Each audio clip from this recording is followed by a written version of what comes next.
We're live. I'd like to welcome everyone to another episode of Heart to Heart with Bree. Tonight's topic is the grapple of mental illness, and I'm here with my friend Larry Brown. Larry, would you please introduce yourself to the viewers? Hi, good evening, everyone. Welcome to the program. I am elated to be here to be a part of Bree's program and to enhance the positive work that she's been doing. So I'm just a small portion in her program today. Hopefully, I'll shed some light and some experiences and what that I'm experiencing and certain loved one with myself. So I'm here to try to answer some of the questions that she have, and hopefully this will shed some light with those who are dealing with this issue, whether directly or indirectly. And hopefully, it will help to bring some of us out to not feel bad about being a part of this issue that is not so popular in the world today, but it's a real part of us. So, hopefully, I can shed some light. And it's the reality of life today. And Larry, I really have to thank you once again for coming to talk about this topic because it's not easy to talk about and it's a very sensitive topic. But I'll jump right into it and I'll ask the viewers if you have questions or comments, please feel free to post them in the comments section and we will definitely respond. So, Larry, mental illness is a topic that should be at the forefront. Unfortunately, for many reasons, it's become the elephant in the room. Why do you want to speak about this topic? Well, when I first experienced it firsthand, I actually didn't know what it was. And growing up in our culture, as you know, that's like a very embarrassing thing, or it's everything is negative that surrounds it. So when you have no knowledge of something, they say sometimes what you don't know won't hurt you. I guess I didn't find out about this until I personally experienced what they now call anxiety, and that I was on a trip, and I guess it probably was caused by a lot of things like not eating right, not sleep, respecting sleep. I didn't take any substance, and I'm not a drinker nor a smoker. But it can be the equivalent to drugs if you don't sleep, don't eat right, and you have a lot of stress. And I was into sports, and now that they're realizing late in the stage that athletes are very stressed out, they deal with depression, anxiety. Because before I competed on certain levels, I had butterflies. I couldn't sleep. I would People would be like trying to, hey, you have to win this race, or you have to win this game, or we betting on you. And sometimes when you take it as serious as I did, it can become it's very stressful, and it takes a toll on you, but you're not aware because you figure you're having fun. People think that sports is fun. Hey, you're getting big money. Not me, but those professional athletes. But then you see how many of them falling by the wayside. And it's because of the stress to maintain a certain level of competition to win at all costs, whether it means they're taking drugs or they can't sleep or drinking stuff to put their mind at ease. And unfortunately for me, I used to, when I was traveling, I was just too busy having fun, doing sports, not sleeping, and thought I was Superman. And like one of my supervisors in the day said to me, I'm going to warn you. I don't know how you do it, but you're like a car that's being run to the limit without oil, and your engine is going to shut down. And I was like, oh, no, I'm good. And 2 weeks after that, while I was in Jamaica, my engine shut down. Right in the middle of partying and stuff like that, I went in and decided to lay down. And some kids kicked the door open in like 10 minutes into a deep sleep that I needed. I didn't sleep for 2 days. And I just jumped out of my sleep. My heart was racing. Everything was just like going crazy. And I was like, okay, the kids was just being kids. We'll try to go back to sleep. That never happened. For the next 2 weeks, I had to fly out of the island the next day. And from that day, my life changed. Just started having like The heart just wouldn't shut down. It was just like a RPM in the red. It just wouldn't, when you get off the pedal, it still stayed up. And then I just realized that, I came back and wondering, is this something I couldn't touch? I couldn't, feel like physically.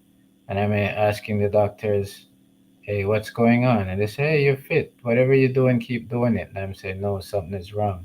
I can't sleep. I'm always nervous. Everything is shutting down. I was so nervous they had to fly me out, put me in a wheelchair to get to the plane door. And then the lady felt sorry for me and put me in first class because she said, you just don't look good. And I'm just, at that time, I didn't know what panic attacks were. Right. I had no clue of anything, didn't know the anxiety, what that was, never heard of that before. And when I came back to Florida, I tried to see the doctors and I couldn't even see my own doctor. For all these years, all of a sudden it was just too busy. Bad timing. Like nothing was going right. Now I can't see the doctor. I always say, do what you're doing. You're fit. You're good. You eat right. I saw the nurse practitioner and then she said, hey, doctor said to give you these pills. What pills?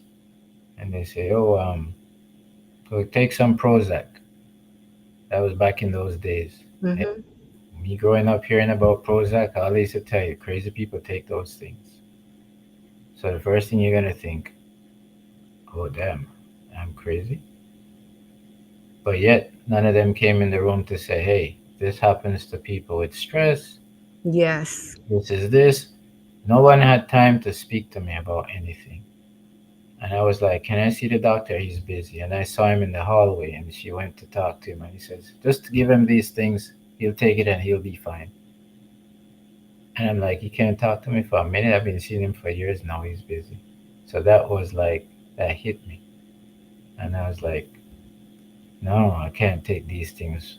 Nobody wants it. And the nurse practitioner couldn't explain much to me. He said, Doc said to take these and you'll be okay. All right, have a nice day. Sometimes they just run you out. They're quick to go. They don't have time for you now. And then I started getting worse because I'm like, somebody needs to explain to me what's going on. So as soon as I left there, I felt okay there. But then when I go home and it's time to sleep, everybody says good night. I lay down, then all of a sudden my heart starts racing, my mind starts racing, palpitations is up, and I can't control it. So I have to get up, go wash dishes, walk around, and it will calm down. Then when I think, okay, I could go back in the bed now, came right back. For 2 weeks, this went on. Can you imagine? It takes a strong person not to be able to sleep for almost 2 weeks and not go over the edge. And it probably made it worse. I have had panic attacks, and like yourself, I didn't know what was happening to me. And I remember being afraid. I remember, I was put on medication, and for the very reason that you mentioned, because I'm thinking, you associate the words like crazy and all of that with these medications. And I wish that someone had taken the time to really explain to me what the medication does, why they were suggesting that I take it. I'm thinking if someone would have taken a couple minutes to have that conversation with you, I think maybe that could have made a difference. I mean, what do you think? It would, um, but like one of my brothers, he even to this day, sometimes I'm a little reluctant to call him whenever something pops up. I have a pain here because he's been through so much, and I'm the youngest. Mhm. But I call him because I know he's been there. But he's kind of hardcore. When he's done with you, is either you're healed or you go over the edge, because he doesn't hide anything, and he tells you you're different than us. You trust in people so much, and you expect people to be like you. Yeah. That's why someone said to me back then, "You need to marry you," and I'm like, "What does it mean?" And no, for real, somebody said that to me, and I was like thinking about it, and he's like, realized he said, "Your problem in life is you're an honest guy. Your handshake is more authentic than a signature, like Italian mob style." Mm-hmm.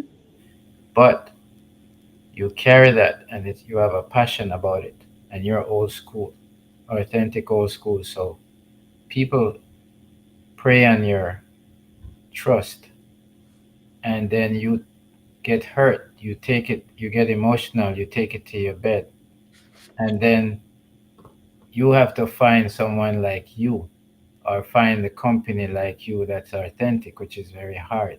And that's your downfall because you trust people too much and you think that because you're kind or you reach out, they're supposed to be like you. And he's right because every You time, know, there is some truth to what he is saying. I will agree because I think we have very similar temperaments. And I think that that was a part of my struggle in life because I've always felt like I've been like stepped on, mistreated, taken for granted because I'm a kind person. But what I've had to do as I've grown up and as I've been through therapy and as I've learned more about myself is that I'm very careful of who I deal with. I'm very careful of who I talk to. I'm very careful of who I allow into my circle now.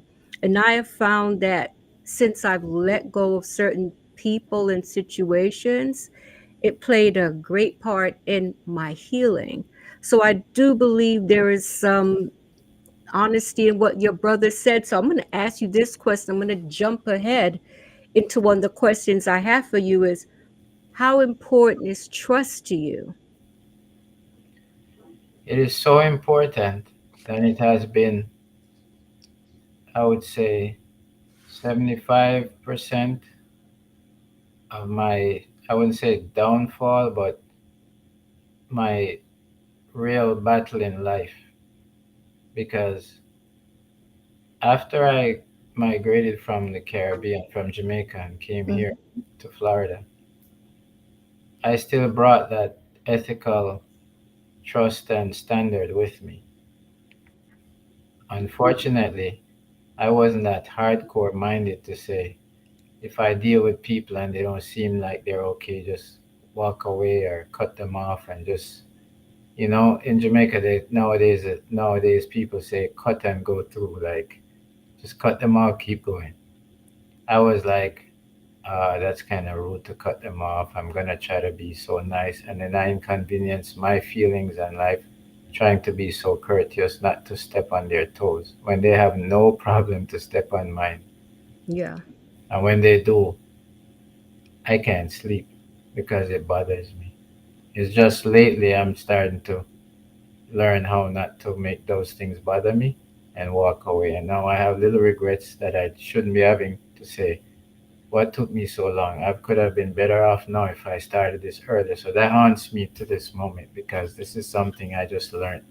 And that's from one But saying, you've learned it though. That's the important thing, Larry. You've yeah, learned it's so it. late, but I wish this was before, but I can't reverse time. But that that that means a lot to me because it's hard to just realize that trusting people, you would say something like old days thing. It's like it doesn't exist anymore. And I'm just learning that at this late stage of the game. So that's like 75. I would not be having most of this continuing stressful feeling or stuff if I could have gotten rid of that and not be so trusting before. Yes. That's I why I've went through a lot, lost a lot because I always give the benefit of the doubt, and that's why the person say you need to marry you because you always trust. And when I said do this real quick, I don't think they would do that, and I hesitated. And tomorrow I go back and they said, see, they did this, and I told you to do that yesterday, but you think that they wouldn't do that, and they did, and because that you choose to see the best in people. I'd like to welcome my dear friend Andrew. Andrew, thank you so much for tuning in. Yeah, Larry, it's not easy, and hindsight is always 2020. And I think we grew up during a time where we were taught to be trusting, and we carried that through life.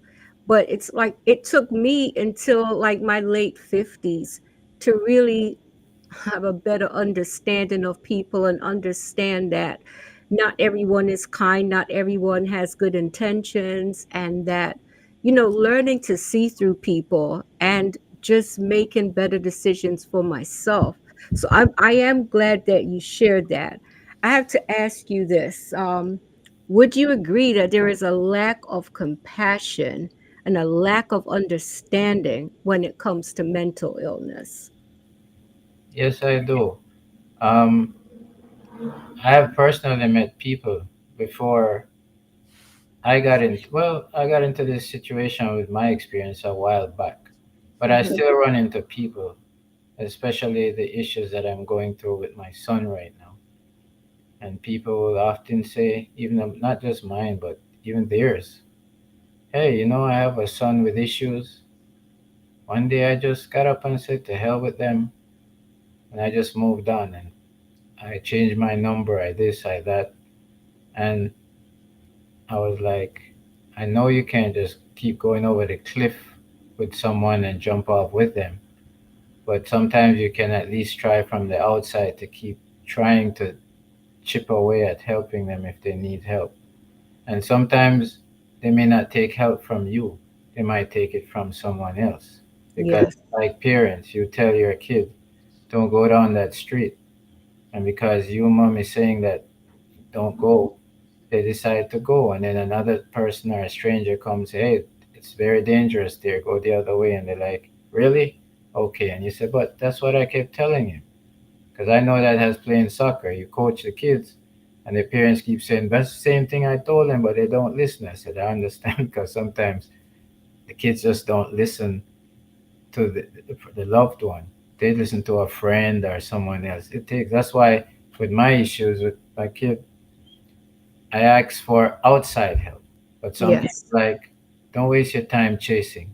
They chose that road. They this, they that. And then with my experience in what I did here, in law enforcement, I work with people that they don't care. They just wanna beat somebody's butt. I can't wait to do this. And I used to be the one that they always look at like, what is wrong with you? And I said, why? You don't want to get in on the action?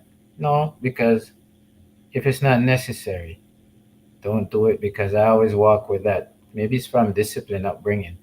yes, Don't do unto others as you won't have them do unto you. So if someone is doing so, you just do what's necessary to complete the job. Do not go above and beyond. yes, I agree.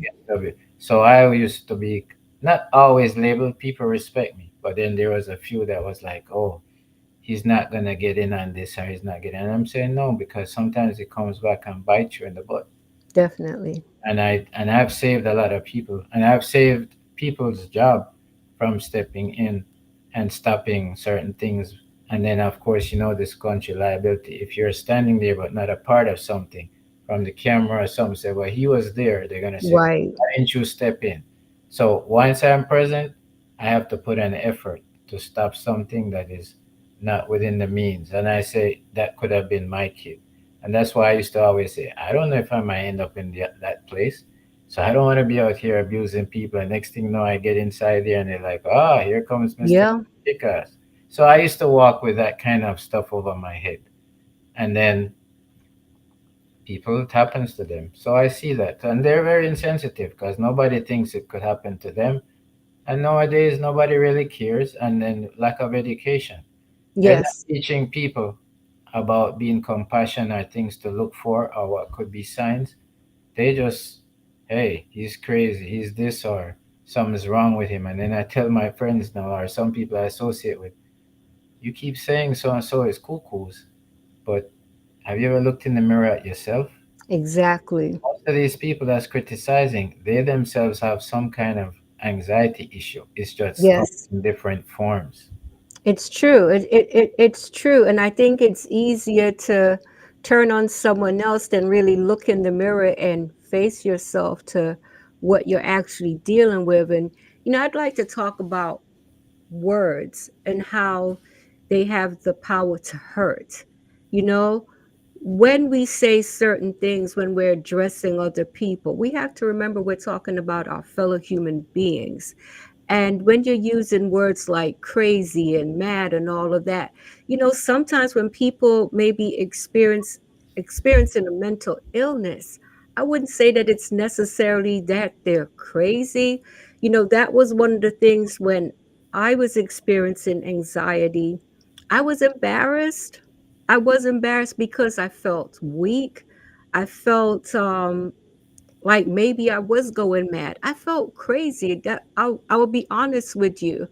But I realized later on in life it was just that it was all I would look at it more like a breakdown. You were And overwhelmed once with yeah, I was overwhelmed with life. And once I really started to face the things that were bothering me, because some things are too painful to address sometimes, but it will manifest itself one way or another if it's not dealt with. So I will say that going through therapy was one of the best things I could have done. I think my spiritual life played a role in healing, but I would say that I would definitely say therapy, talking to a professional, made a huge difference.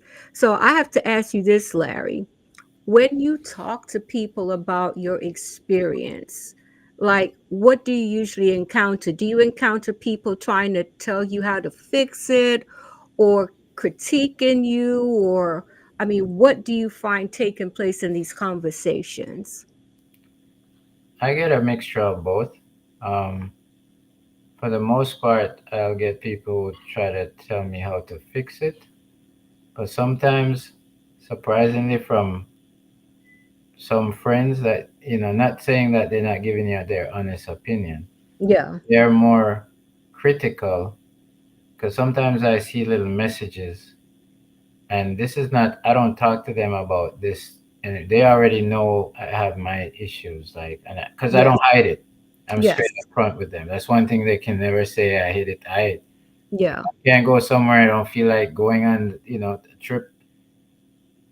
I just tell them, hey. But then sometimes people send these little things that says, when you keep talking about the past, you bring the negative spirits with you. It's just a simple, you're reading through it and it's like, is this a direct message at me? Because I haven't spoken to them about anything in a Hmm. long time. Yes. But I guess from my experience in law enforcement for 30 years, I learned psychology firsthand, not just on paper, but, dealing with people. So the jump I have over these folks is that I can see and pick up things ahead of them. And instead of they be like respecting that I have this, I wouldn't say gift, but the experience of knowing these things, they're trying to, it's like kids, they're trying to outsmart you and jig at you in a indirect manner. And you see what they're trying to do. Oh, you just don't want to go on this thing because you keep thinking about your past. You don't want to, and they send little messages like, oh, I'd say good morning, or send a very spiritual message to uplift you. They're saying a message that's telling you, oh, people who carry this with them will never this, and people. And then I just come at them one day when they're talking about, oh, you have to carry it. I said, do you have a son that's on the streets that has issues from a divorce? No, but you don't know how it feels. Your family, you're happy, you're blessed to have your kids going and you're talking to everybody proudly.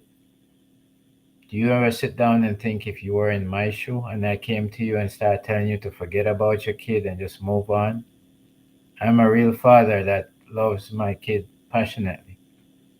So when they hit rock bottom because of a situation that we all went through, I'm not just gonna let go. Even if I try, I can't flick a switch. Some people I could do just it. can't believe, I'd like to welcome my friend Mikey Go. Thank you so much for joining us. The audacity. I mean, I'm a mother, and one of the most hurtful experiences I've ever had, Larry, was I would say it was about maybe 2 weeks after my son died.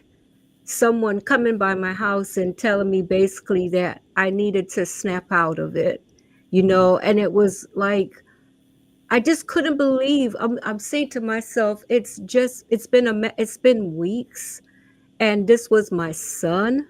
I love him and I miss him, and I can't believe I'm being chastised for my grief. And this was something that happened to me more than once. And that's when I learned that, you know what, it's better to keep my feelings to myself. But what happened to me was I held my feelings in for so long. Yeah, you can't keep One it. day I thought I was having a heart attack. I Yeah, thought I was having a heart attack, and I realized I was overwhelmed with keeping everything in bottled up inside. So what that has taught me is that I'm very careful with who I share my feelings to. And when I see that the conversation is taking a negative direction, I just cut it short. And that's one less person for me to deal with because, I think when you're trying to give someone advice, especially when it comes to dealing with their children, you have to ask yourself, would I want someone to say that to me? Because this is your child. I mean, how could you just like walk away and forget about him? I mean, that's to me ridiculous. and I have to go looking for my kid on the street still, and it's the hardest thing to see. If I can't find him for 5 months, 6 months, and one day I go and I see him, and I still have to turn around and drive away, not knowing where he's gonna be the next minute, if he's gonna be alive. The police is out there; they don't have training in mental health issues. That's the other thing that I know, but personally, that they're trained to use a weapon. And then I'm glad I had, you know, experience with both sides of the fence, on the road, in the jail. When you're in the jail, it's a different thing, and I speak freely about that. Yes. But some officers on the road may not like to hear it, but I'm always real. You would not probably be in that world to know, but I'll tell you this: you wouldn't believe it that there are officers that worked on the road and some that worked in the jail. There's a rift between the jail, and I won't say for every state or every county, but for the most part, especially down in there used to be this thing where they look down on the guys that work in the jail as the turnkeys. So that's like Yes. they're insulting them. Mm-hmm. So the ones who screw up go work in the jails, and the more elite persons stay on the road. But I respect the people in the jail. You know why? Because they don't carry weapons in there. You have to be hands on and learn what they call it interpersonal skills. How to speak to people, how to diffuse issues verbally, try to prevent a physical altercation. And Right. then at the same time, you're being a father, a mother, a counselor, a doctor, not really a doctor, but you have to pick up on people being getting sick because it's liability to know when Yes. to call medical. There's so much things you have to multitask because you're babysitting, but then they're on the streets because they carry a gun. They like, and as soon as they take someone in the jail to be processed, and they have to leave their weapons in the vehicles in the sally port because they can't take the guns in the jails. Right. Sometimes they get so nervous they're not finished the paperwork. They're leaving. You gotta get them. Hey, you're not done because they're like, I don't know how these guys do it in here. I can't come in here. They feel naked And without. nervous without it. Right. So you criticize the guys in the jail, but you need them, and then Yes. they learn now how to diffuse a crisis issue verbally because they weren't only trained to use a weapon, they both trained to use a weapon, but they have to be trained more how to speak to people in there and deal with it because it's you versus them and you're outnumbered most of the time. So Yes. that's why I say lack of education.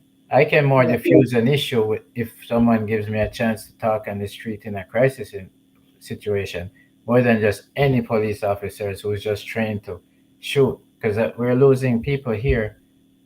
Um, there's an incident, and I'll make it real short. A lady called the police a couple months ago in Miami-Dade County. Her son was acting up.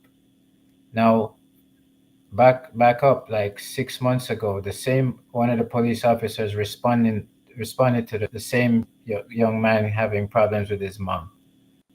But the mom was like, "Take it easy with my son." The police officer said to the mother, "Hey, we're not social workers. If you don't want us to take him away or do certain things, don't call us.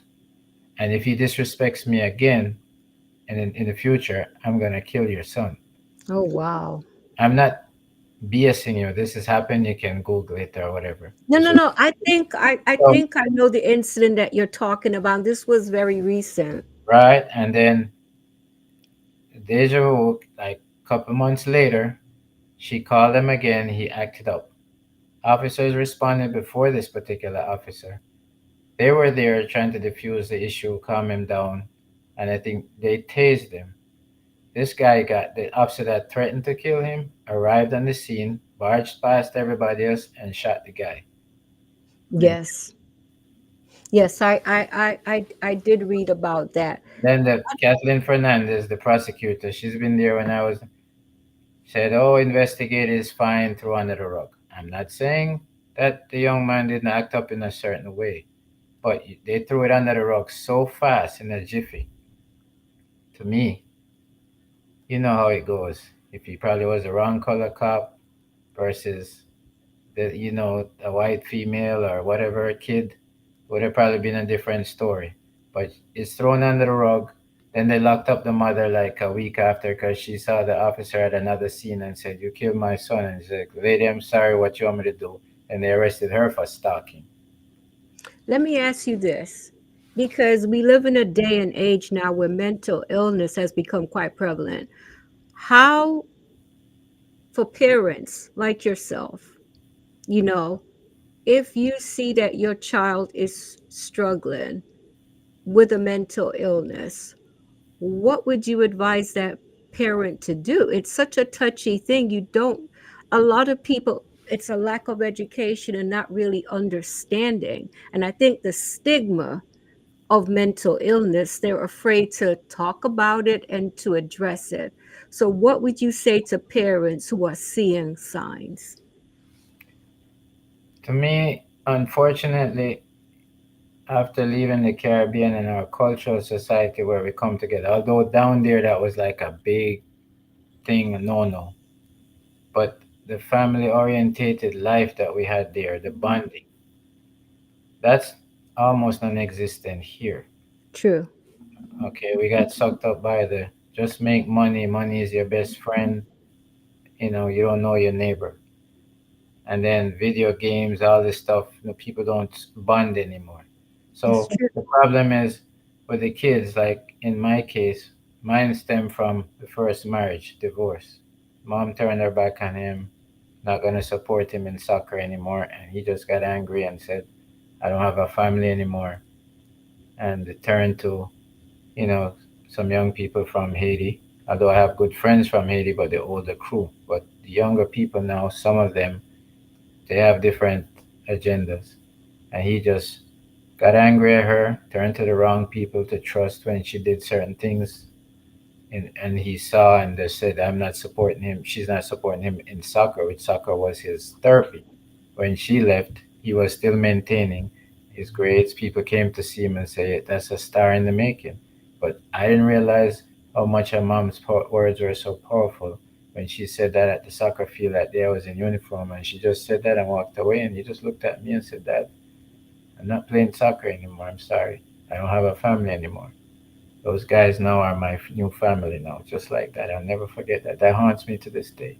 All she had to do was just go watch her son play, even regardless of the decision she made and left. And I can deal with that.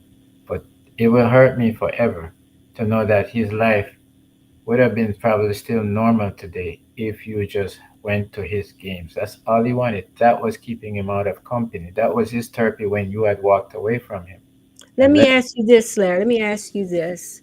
You know, my parents are divorced, and I remember the pain of that situation. And, one day I'm living in London, the next day I'm living in Jamaica. A lot of things didn't make sense to me. I was confused. I went through And that too.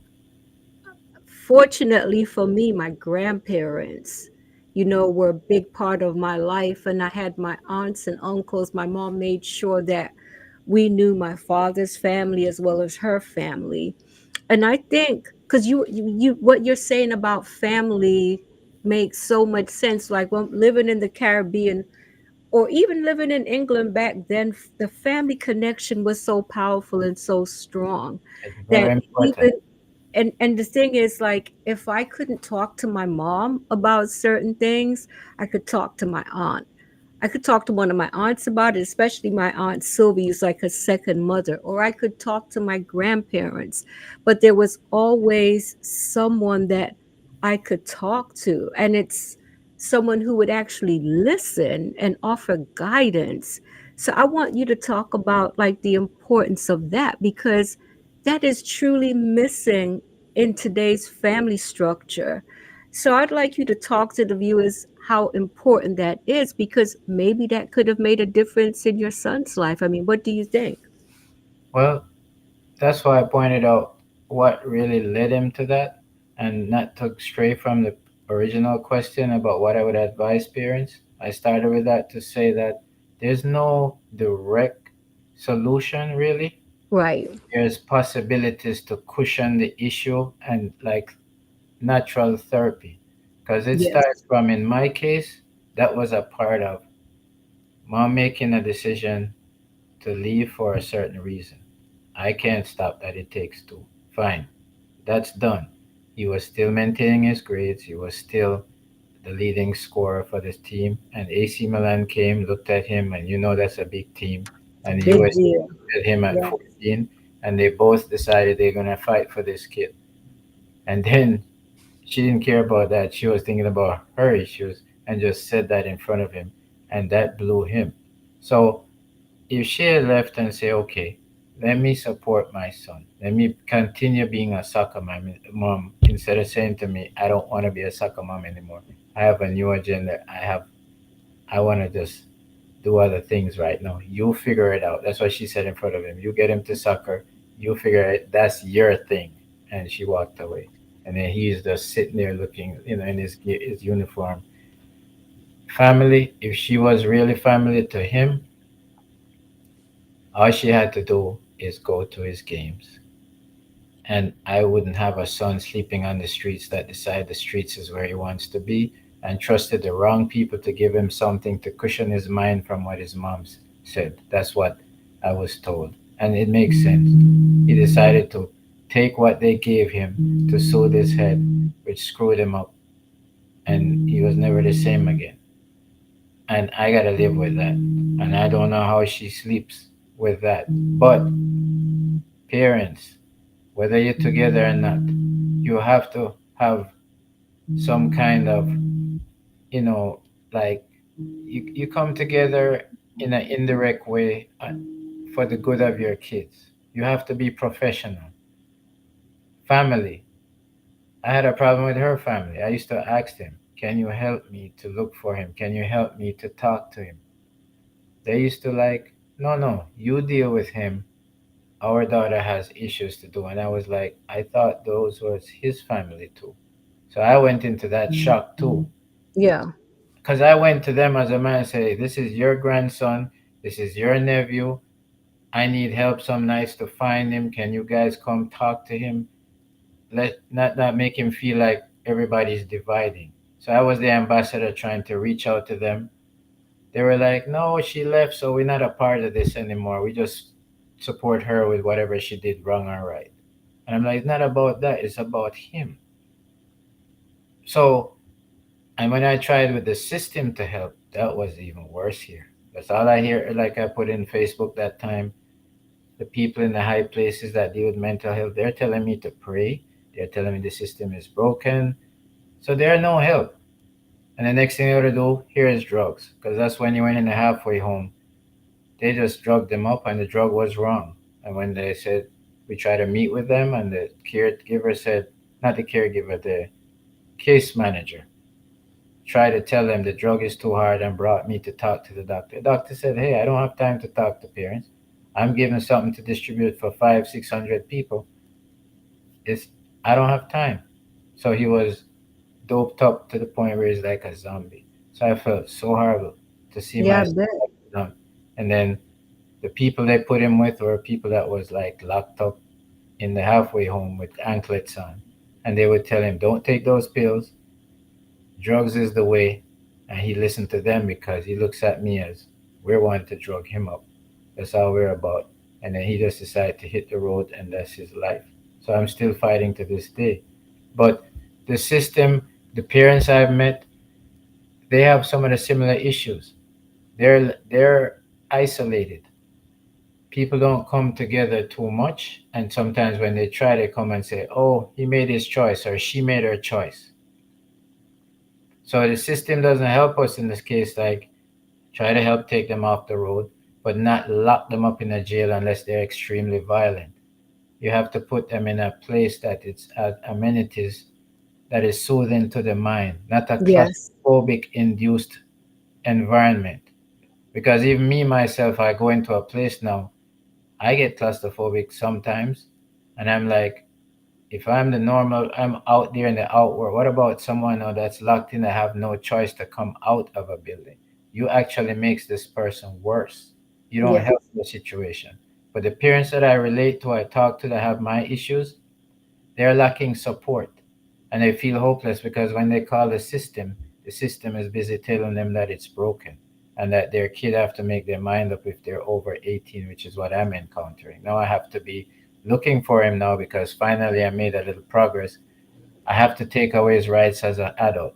That's all I'm left with because they won't do anything else. They want him to volunteer, to do whatever, and he won't do that. Right.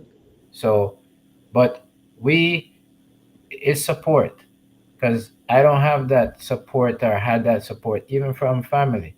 My family is, most of them are busy doing their own thing.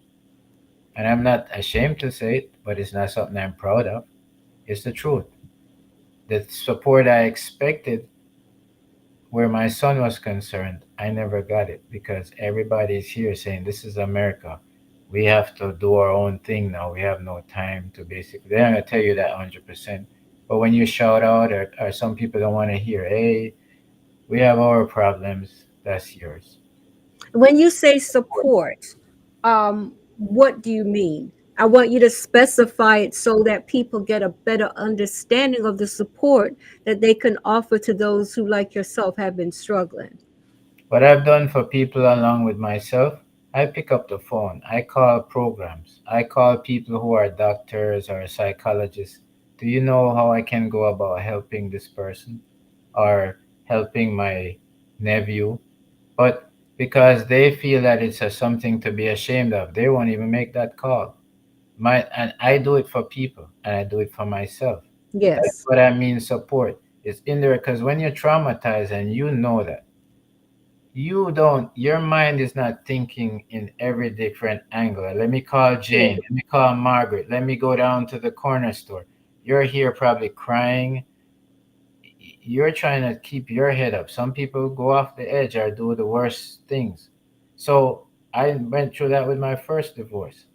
There are things I wouldn't have lost if I had had help, but I was on an island by myself, no one to talk to, didn't know better. And then after the fact, these people who knew, they're coming up to this day. Hey, why didn't you? If you should have done this and you should have done that. And I'm like, listen to these Sunday morning quarterbacks now. Everybody like ran away when I was on the island by myself. Nobody wanted to come over there and see if I needed something. Now after I'm in a certain situation, everybody has the answer to the question or the solution to the problem. These people, they're quick to criticize you or talk about you with other people, but they have True. nothing positive to offer to you. But they say they are friends. And they're True. always talking, oh, I'm there for mental health. If you need anything, just call me. They're all talk. I've seen that with people who say they're close to me. And they know what I'm going through personally. And they've been next to me. Do they call? They don't have to. It's their choice. At the end of the day, I give people respect. Do what you do, spend your money your way. But you, at the end of the day, you say you're there for me.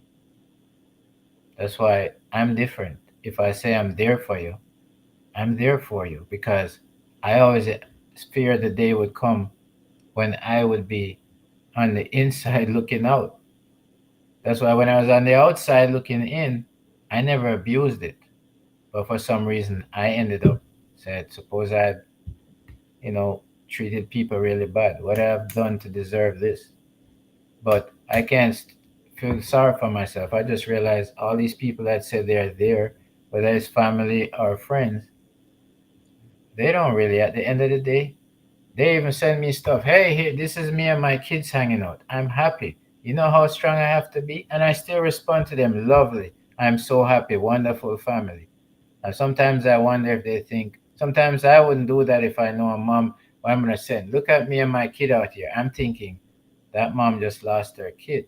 Me sending this message That is is, going to be rubbing in. They don't think like I do. it's, something, Larry, you saying that, it's like when I see pictures of parents with their children and all that, it's I know hard it to hurts. look at sometimes. It I hurts. I am glad to see the family situation, but there are times it triggers the memories, or it triggers that yearning to have that family unit again. I miss the feeling of my three children and I being under the same roof. That'll never happen for me on earth again. And that was something that was very hard to come to terms with. And I think that sometimes people can be insensitive. I don't think it's always intentional. I think we need to really take the time to think about the feelings of others, before we do certain things. You sharing this, Larry, it's like it's even making me stop to think. I think, especially when we know a parent is going through something with their children, that if we can reach out to the kid in some way and try to be of support, that we should do it. I think to my aunts, my uncles, how supportive they were with us when we were growing up, so my mother didn't have to do it all alone. It makes a difference. No, it does. And I've had these times when I haven't even gone looking for my son, and he's in these crazy areas, and I ask people to, whenever I can. Nowadays, I can't find anybody because everybody growing up have their business, you know. So it's very sad. Like even the other day when someone found him, I wanted to go see him, but I had just gotten out the hospital because I had, the heart racing, just what they say, Mhm. stress. So I had it just racing away, and I ended up there for observation. And then when I came out, someone says, "Hey, we found him, but he doesn't stay still." I I couldn't drive by myself because they didn't want me to drive for the next couple of days to relax. Now he disappeared again, and I need to find him because now I have to. The court See, says, "Oh, we'll help you."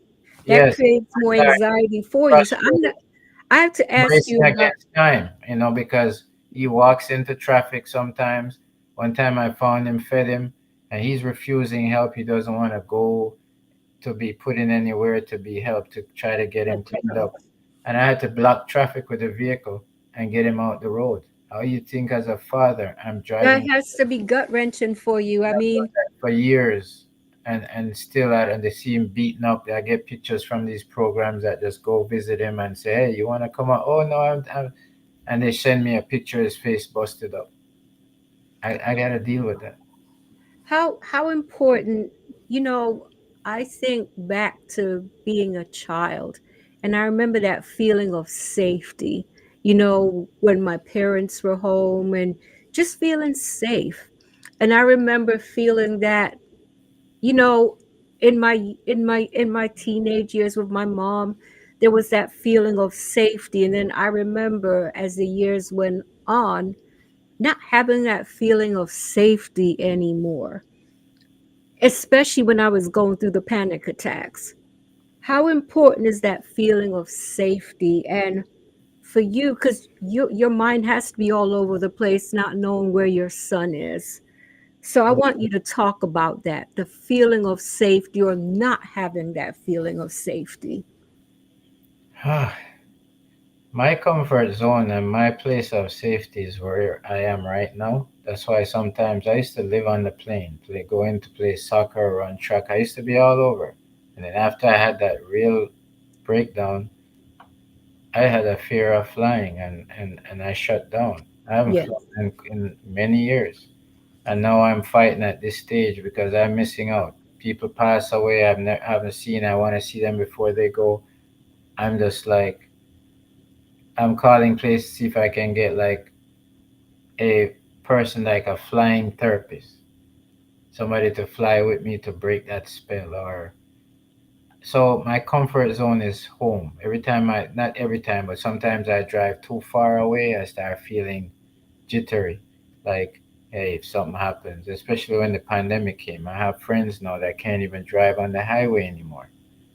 That's why I said, see how life is? We're not alone. I people calling me to come down to South Florida. And I said, well, take 75 or I-95. No, no, no, no, no. Is there any other side road? I said, side road. That'd be forever. That's fine. I'll drive 10 hours to, you know, what happened? Oh, I can't drive on the highway anymore. Some people, they way younger than me. And see what I'm saying? Other people would be like, you're crazy or, but this is real.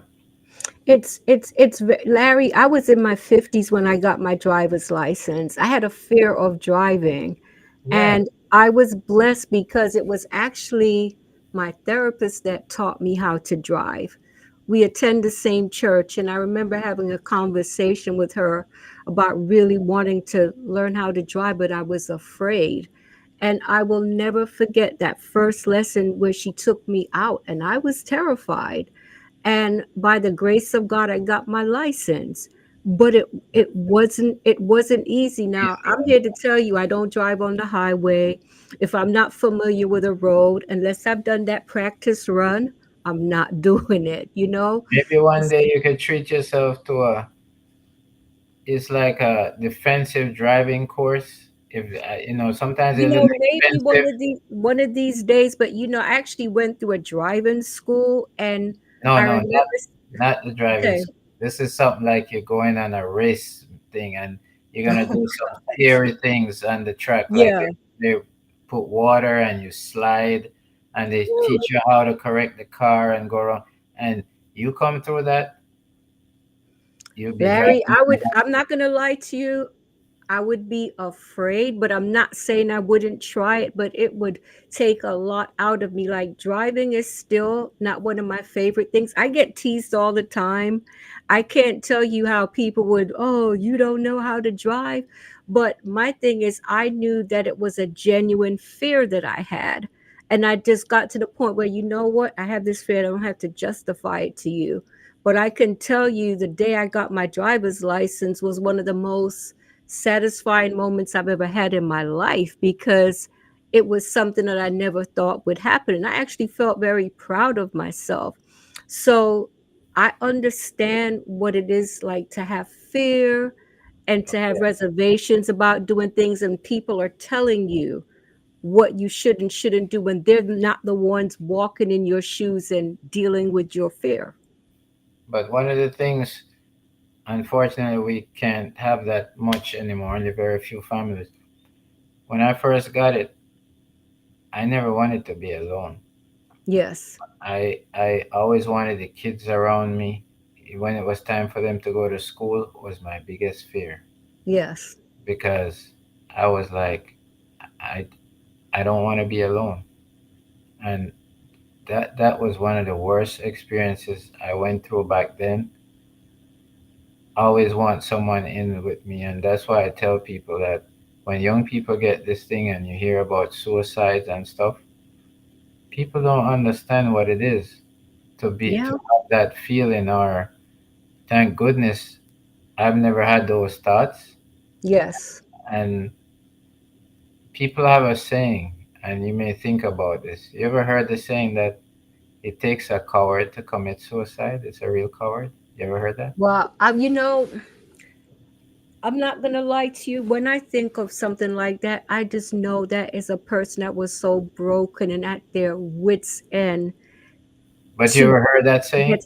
I don't think I've heard that one. I've No. heard that a lot over the years, and I always make a joke about it. Not a joke of the situation, No, I get what you're but I have saying. a way of reversing things. And I said to people, when even in the jails, when someone may hang themselves, and then somebody may say, "Boy, the cowards," and I would say, "No, No, society says that those people are not cowards." they're not.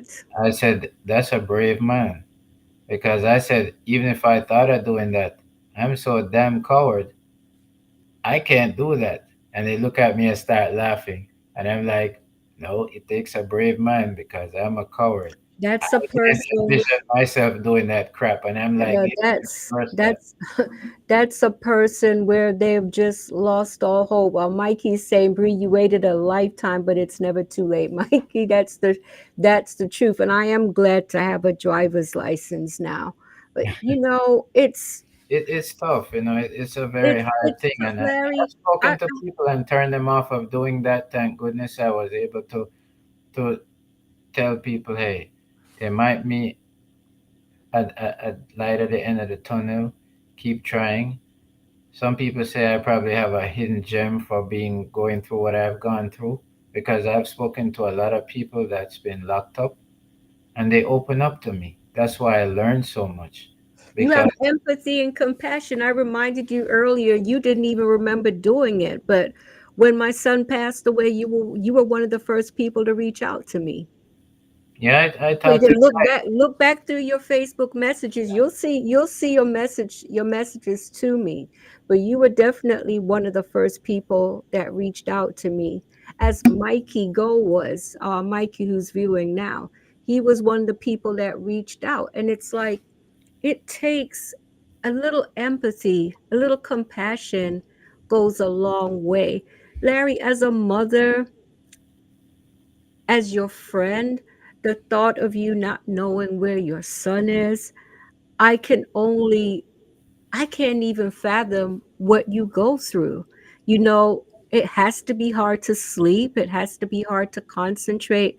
It has to be hard to enjoy life because I know that's always at the back of your mind. always I see a homeless person, I see someone collecting on the street, I see someone just laying there on the roadside. I struggle sometimes to watch a movie. I'm sitting here and I'm looking at a part that has a homeless person or someone that a friend gave some a substance to take that they trusted. Every minute, every that when people say forget it, I s- how it's reality. I see this. I drive. I people walk up to me, you know, and sometimes I just say, "Let me buy you food," because I know if I give them money, it's probably for drugs. Right, gonna go to drugs or So I something. go in and I get some food. I'll turn back. I'll go get the food because I'm like, this is probably. And then sometimes they say, "Why you did this?"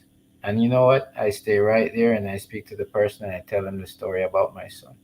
Because it's like you're hoping someone will do the same for your son. Mikey is saying Larry must be restless. Yeah, I mean, Larry, I I take my hat off to you because the fact that you even wanted to do this, to share your story, to encourage and to help others, I think it takes a lot of courage. And you're not here, oh, I feel so sorry for myself. No, you're here trying to help others. And I think that speaks volumes about your character. And I'll tell people this: we're all humans. Unfortunately, when we go to vote for whoever we vote for, you never know what someone's gonna do when they're in the power. People change, or people are just the same, but they just the real thing comes out when they're in a position of power. It's just unfortunate that a lot of these politicians that I've gone to for help, they just brush me off. And it's sad that one particular one had a son that was killed by the sheriff. Oh, Almost wow. issue. And what did he do? Because that happened, he didn't really care anymore. He passed me on to his secretary to give me the same places that I've been through for help over the years. So it's like I can school them. And I thought he would reach out and say, let me try to make a difference. Instead of these people telling me to pray and the system is broken in Florida. I get angry at them now because I'm like, why are you collecting taxpayers' money for these big salaries? If you're gonna tell me to pray when I come to you for help and you're the mental health coordinator, I have a son walking into traffic. I have a son that's been beaten up. I have a son that I've taken away toy guns for. He's reliving some childhood days that he lost. He's standing on the side of the street, and then I just end up getting there or a friend before the police comes to differentiate whether it's a toy gun or a real gun. I gotta live with that. And who's gonna be accountable for that if something, God forbid, happens now before I find him now to try to get him off the street? And it's not guaranteed because now they're saying three people will be sent, but I need to find him within an hour to evaluate him and report to a judge to make a decision Hmm. if he is in the mindset that he wants to stay on the street or they think he needs to come off and then I can get guardianship. Something that I never envisioned in doing to take away somebody's rights as an adult. But that's to show you how the system is broken. I got to go through all that, me versus him in court, that he could say, oh, that man across the hallway hates me and is trying to lock me up. And then they're going Right. to tell me I got to take him home if I leave it up to them to try to sleep with one eye open, figure he might do something to me because he thinks I'm the enemy. Whatever voice will tell him at that moment that this guy is in the courtroom trying to lock me up, take away my freedom. That's dangerous. Yes, yes, it is. Mikey's saying it's tough on Larry, and he's saying, Bree, thank you for highlighting his story. May God continue to be his pilot and hope he continues to receive the support that he needs. I would like to appeal to the viewers. If anyone can think of a solution for Larry, please reach out. And from here on out, it's like when I see homeless people, Larry, to be honest with you, it's not something I've really given a second thought to. I donate to different causes and things like that when I can. But hearing your story, because now thinking that someone's child, someone's parent, someone's friend, you know, it's it gives it a whole new it gives me something to think about. And Larry, I I don't know how you do it. I can tell you, as a parent that has lost a child, it's hard. But I know where he is at the end of the day. I know where he is and I know that he's gone. You don't know where your son is. That has to, create a lot of anxiety in your heart every single day. And every time I think about that picture that they repost on Facebook with me and him in the soccer uniform, and we were playing that game to raise money for women whenever you saw that picture in the yellow and Yes.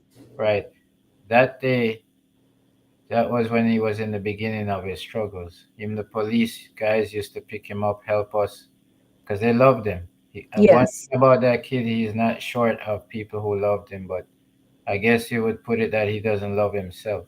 He's Yes. living in anger. He's still at anger at his mom. And like I explained to him, I said, hey, your mom made a decision.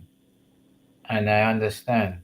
But he was fighting that battle, angry at her, spite himself, hurt, me. It's sad that he didn't allow the love that so many, especially yourself, have felt for him or still feel for Me him. and hundreds of other people, the police, the civilians. I was a people person. You know me. I'm always Yes, like, always. and I treat people the way I want to be treated. And Yes. that's why sometimes I was like, wow, look what happened to me. It's not like I went around abusing people. I was always happy giving away my last dollar to someone. And I still do. Yes. I go out there, someone asks me for something, I give it to them because first thing comes to my mind is my son. And that always keep me humble. And I'm like, sometimes they say good guys finish last sometimes. I'm not saying I'm a good guy, but I'm a good-hearted You person. are a good guy, A Larry. good-hearted person. But You are a good guy. I look at my son and it hurts every time I still watch a soccer game and that's my sport. And people call me still, hey, that should have been your son you were watching.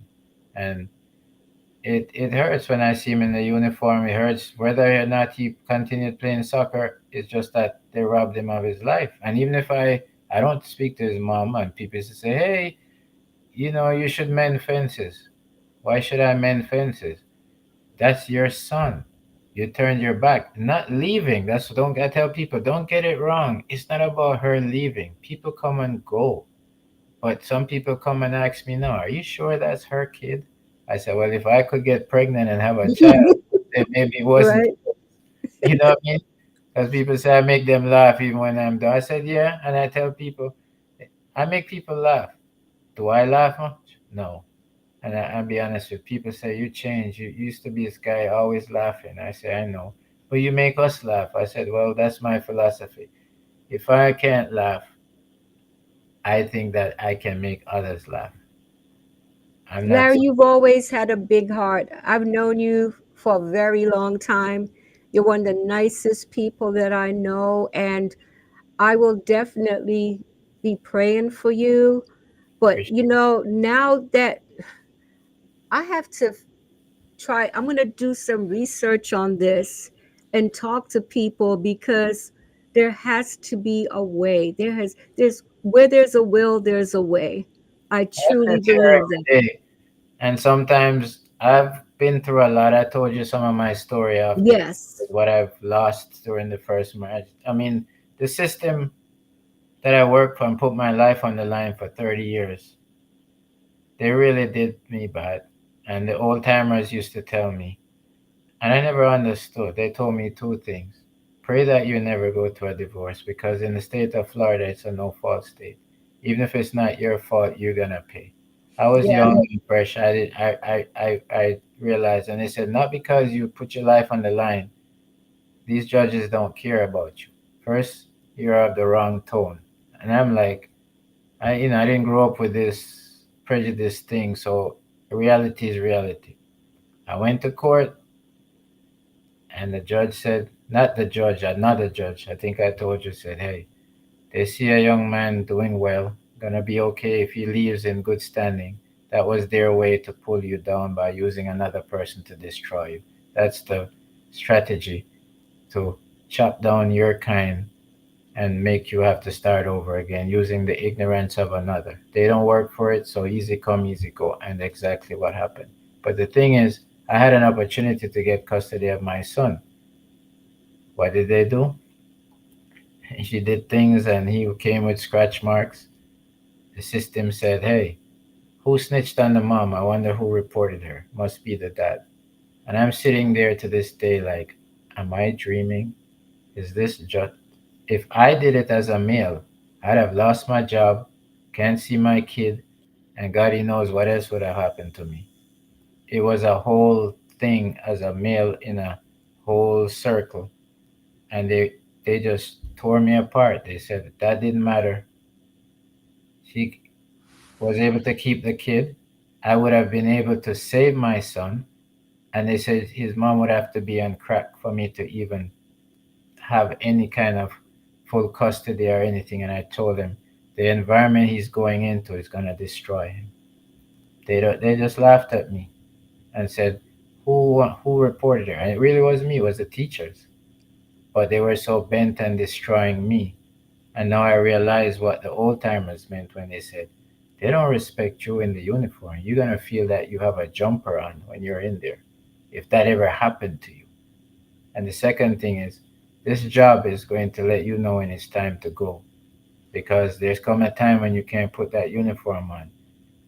It won't be, you'll know, you'll find out. And so said, I started getting the anxiety. I put it on. I couldn't even drive down the street to report.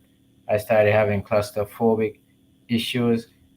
I couldn't. It took me 45 minutes just to go in the building to turn my retirement paper in my resume. I couldn't even go in there. You've dealt with a lot, Larry. I mean, I don't know anyone that would be able to handle what you have gone through. Mikey's saying this just breaks hearts, and he says, keep searching, Larry. He's out there looking for you too, Larry. I mean, The thing is that when Mikey said that, although my son mind come, they say he has schizoaffective disorder, and that's the funny thing about the system. They evaluated him and said that's what he had. But yet, when I call him to help and say he's walking into traffic, he has toy guns, and I have the video, they don't care. And then they said, we, if he comes into a place, if he wants to leave, he can walk out freely. So I said, okay, I can't call and help him. No. I said, but why? He has to call us, ask us the relevant questions to come see him wherever he's at on the street, but you can't do it.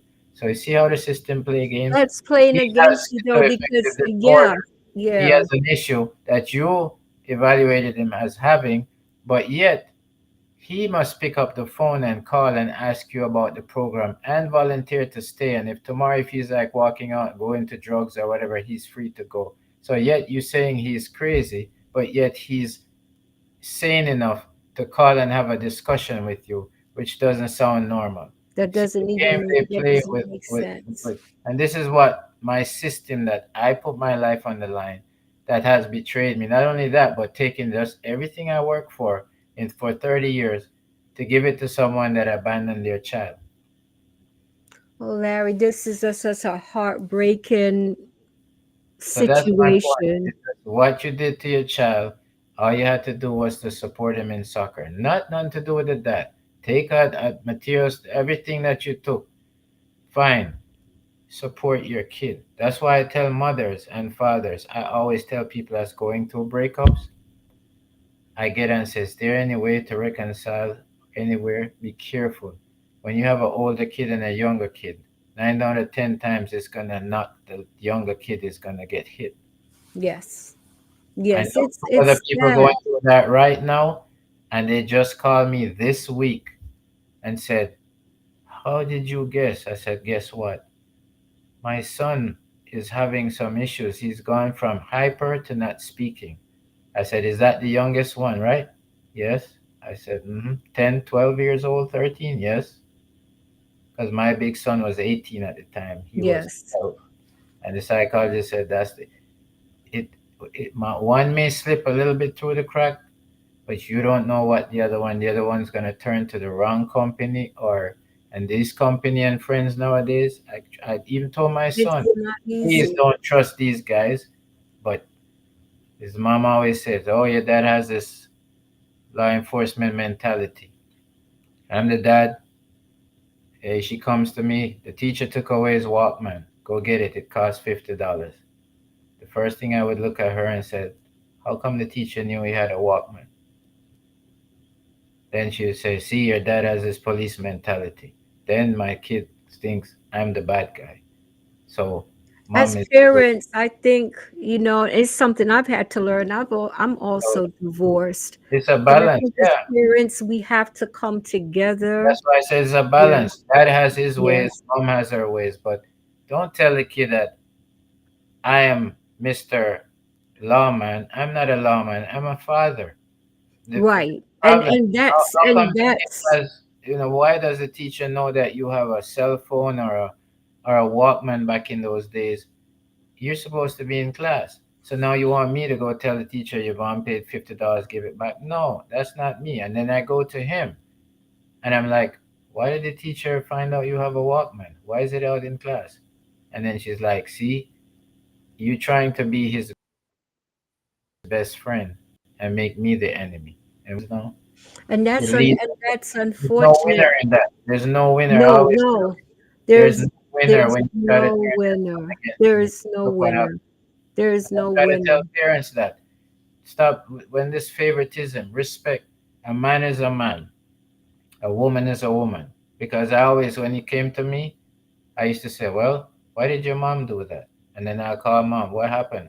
And she tell me, and I said, see, but kids try to find the weak link. They will play parents against each And other. then That's they have true. a motive now and they're going their separate, they start to saying yes, that is bad or that is this mentality, and then I realize that's why you turn in the kid, and then the kid is doing that now, feel it's a game.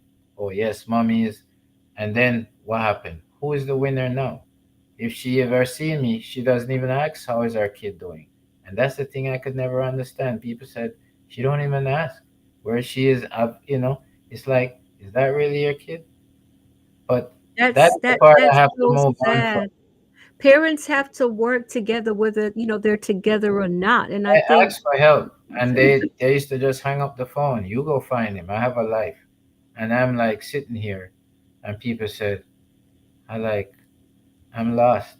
Like, can people be so cold when they get emotionally caught up in other? You forget about your kids, but guess what?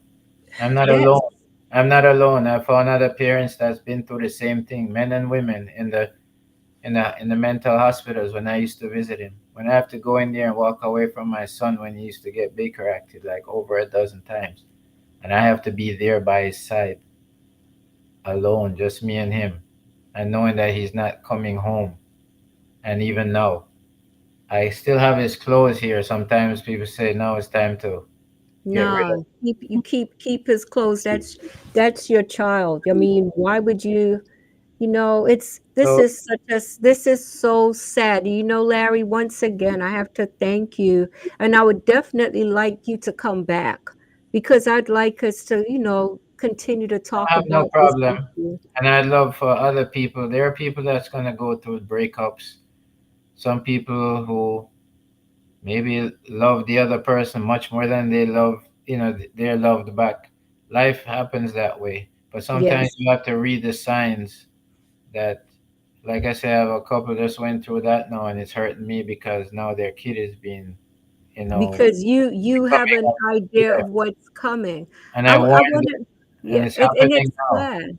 We Yeah, have so to listen to advice, good advice, when we receive it. Larry, I want to ask you to share your closing thoughts. And once again, thank you so much for being my guest tonight. And to the viewers, if you want to reach out to Larry, if you have questions, please let me know. And if anyone can think of anything that will help Larry, please reach out. Larry, what are your closing thoughts for tonight?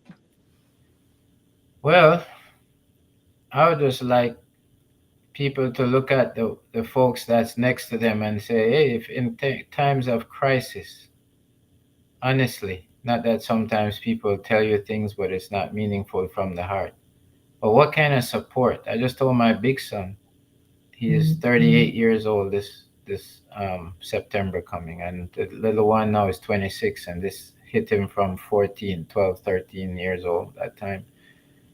I told my big son that you kind of was insensitive too, but some people said, hey, he went through it too, although it was 18. It hit him hard when his mom walked out. So he dealt with it by staying at his girlfriend's house and kind of forgot he had a little brother. And his little Yeah. brother said that was his hero. So he looked to his big brother when his mom left. Guess what? His brother made promises, I'd pick you up for Christmas, I'm coming over. And he would say he's on the way and never showed up. And I didn't even see my big son either. So he dropped both of us, and now he has two kids, and I just seen my grandkids start seeing them 9 and 10 years old. Last year I started seeing them now for the first time in like 7 years. Wow. Because he said he was so hurt, although it wasn't my fault. He I decided to was be about to with say me. that heartache, heartbreak, That's what hit heartache. me. I Yeah. was there in the house trying to make things happen. They ran off with everything that I had. And I said, let's bond and support each other. But he said, Daddy, I can't deal with the stress. And he went to his girlfriend's house. And me and my little son was left. And he took it out on me because mom is gone. His His brother brother's made gone. false promises. And I didn't know what hit me. And I was like, I even ask him to this day, son, what did I do? Because I didn't even see my grandkids. Sometimes I wonder how I'm still alive today because the pain of feeling that you're suffering for what somebody else did. And I Yeah. said, son, you got two kids now. Always think when dad call you and you don't answer, or you answer 3 months later back then. All these times I used to look for you, ask your friends for you, and your friends used to say, you only have one dad. He's always been there. Why you treat him like he's always looking for you? Think about your kids now. If one of them ended up like your brother and you asked me for help, I would Yeah. always be there. He spent the night with me last Saturday. For the first night, my grandson stayed over. He and his sister. Mm-hmm. And the feeling was so, I don't know how to explain it. And I'm Had like, to feel good. I was like, thank you for leaving them. And I said, and I realized why he didn't, because of his first marriage. His wife didn't want him around his family and said, stay away from your little brother, it's too toxic. And because he was so vulnerable. See the advice he got from the first wife? To stay Yeah. away from his family because of toxicity. But then she was doing bad It's things to so him. it's so So I lost out on unfortunate. him because of, and I said, never throw your family under the bus for somebody else's family. Because we men in my family will sacrifice for a woman. But unfortunately, some of us will have a woman that's very selfish. She's about her family. Leave yours alone. And sometimes vice versa. You have to be strong, but be fair to say, I have a Families have family to too. stick. Families need to stick together, and That's why I will we're say lacking. that. That's the problem now. We have no real family love anymore or real authentic spending time. The kids don't sleep over. My son didn't get the last one that got hit. He didn't even get to sleep over with his uncle. Well, it's not all his uncles, but most of them and their kids. I used to babysit their kids. When the time came with him, and I used to say, "Hey, can you come over? Oh, we're going out of town this weekend." And I'm like, "Damn, he lost out." Now it's social media. It's there's nothing there. So they It's learn from social media all the negative things. Drink the gasoline, it will help solve your problems. They'll do that instead of you telling them, don't listen about drinking gas from John.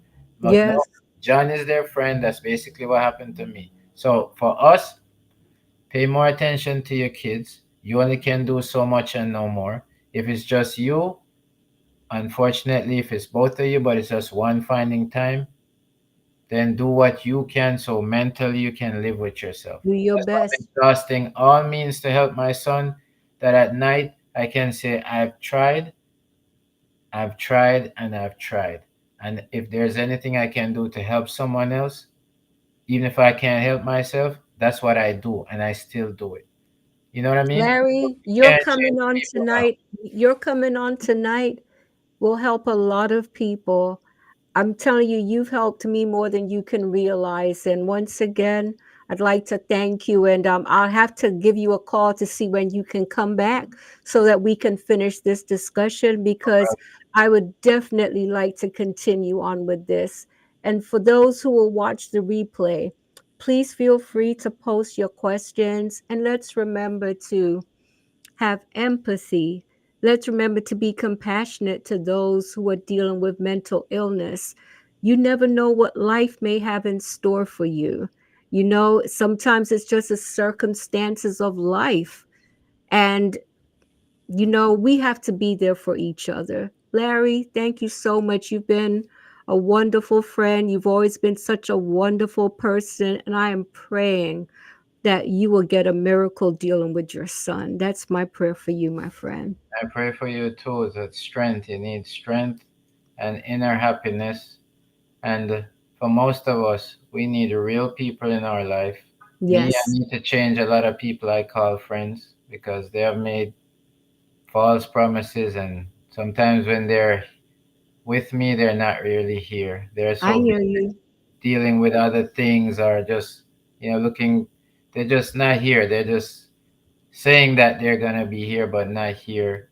And like I said, they're not obligated to, but I'm the guy. Right. No, I get what you're saying. I remember years Promise ago. to be there, and I'm Yeah. saying I'm coming and I'm gonna do this with you, but I'm gonna give you 110% of that time. But Yes. sometimes people come and they're just busy in their phones. I'm looking for my son and they're down in the phone and we're in certain dangerous areas, and I'm like, and then someone says, but the guy you said is your friend, he's there, and oh, I'm on social media dealing with this and that. And I'm like, and I can't even talk to them. They're so busy. And I'm like, I'm here. You No, need I to be. get what you're saying. You know something years ago someone told me you will find your tribe or your tribe will find you. And I'm finding that to be true. And you know, Larry, you have a lot of people in your corner, and you know, by the grace of God, everything will work out for your son. Yeah, I just need to change a lot. It just says quantity and quality. In being sports, I was so popular with people, but when it came to crunch time, I'm basically alone, and that's why I said people don't understand what some athletes or some individual you see out there in the soccer fields or track hundreds of people, but when you come in, it's a lonely world. I No, don't, trust me, I don't I understand that. get It's it. lonely, I get especially it. when people tell you they're your friends. See, when thing hits the ceiling now, where are my friends? Nobody wants to deal with that. They just want to send me stuff of, hey, come do this or look at all the you're too busy. I'm like, wow. But it's life. And I said, And hey, that's your child. Never give up on your party, have child. fun, everybody do what you, because at the end of the day, I want my friend, well, I should say associates, to have fun and live their life. But the little minutes that you say you're gonna come and delegate to me for something, I'm passionate about that. I get it. Don't I come. I You're not totally gonna get give it. me 100% of your time. You're gonna sit there to visit me, and half of the time you're in your phone, and I'm talking to you, and I'm asking you a question, and when you say, "Yeah, it doesn't make sense." This is what I have to deal with nowadays, thanks to social media or whatever they get. They can't give me, and that spreads to the kids. They will not be the same and understand true passion if they That's why the friendships are different today, because back in our time we didn't have the distractions of not social real. It's media not so and real. all of It's that. very artificial stuff nowadays. It's not authentic, and that's what's killing me. I'm still dreaming of that authenticity of friendship and bond and trust. And my kind is just basically dying out or dead. Well, But I still Larry, remember what I think. I'm a phone call away. You asked me earlier, because I remember when I told you earlier that you told me to, feel free to call, and you said you never did. And I was like, at that time it was just where my head was. But I'm learning connection is important. Genuine connection is extremely important. And, Larry, like I said, thank you so much for sharing this. I take my hat off to you. This had to be very hard, but I know you've opened the eyes of a lot of us as parents and grandparents. Thank you very much for having me, and everybody. Unity is strength, and Yes. never feel ashamed of what you're feeling, because trust me, a lot of people out there are feeling it too, but they'll put you down to make you feel bad to cover up what they're going No through. need, Have the Larry. You're the real deal. It takes a man to be able to share what you have shared tonight authentically and from the heart. And like I said, Larry, you've been a good friend. You've been there for so many of us. So I'm praying now that you will find a support network after others have seen this, to really understand what you are going through. Thank you, B. And for your, supporters, thanks for having me. And I hope, everyone's life will be enhanced by something I've said. Prevention is better than cure.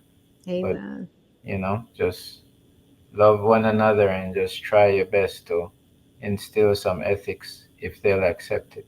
All you can do is try. That's all we can do. Take care, everyone. Have a blessed week, and I will have Larry back soon. Take Thank care, everyone.